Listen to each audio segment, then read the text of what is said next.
Hi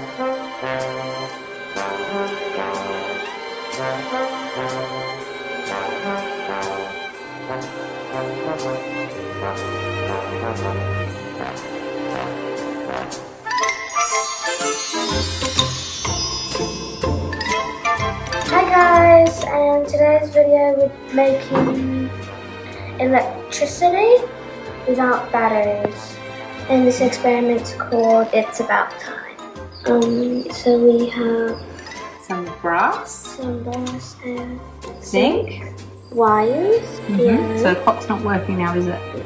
And what's in here? Warm water, the test tubes that you saw in a couple videos, a tablespoon and salt. And my mother, Emily. Hi. Alright, so step one is we fill up the test tubes half with warm water. It's a bit hard to maybe that's that one. Okay. I think that's all. We need to measure out a tablespoon of salt.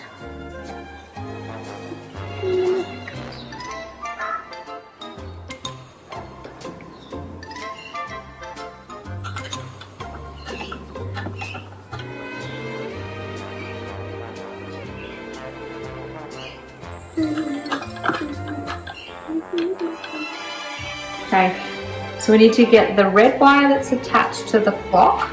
Okay, so grab the red wire that's attached to the clock and we need to put it through one of the holes in the brass end.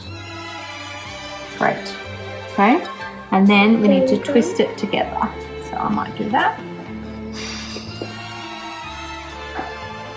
Okay, so now it says we need to get the black wire and we need to do the same with the silver one. Okay. We need to attach each end of the separate red wire to a zinc and brass. Yeah? Zinc.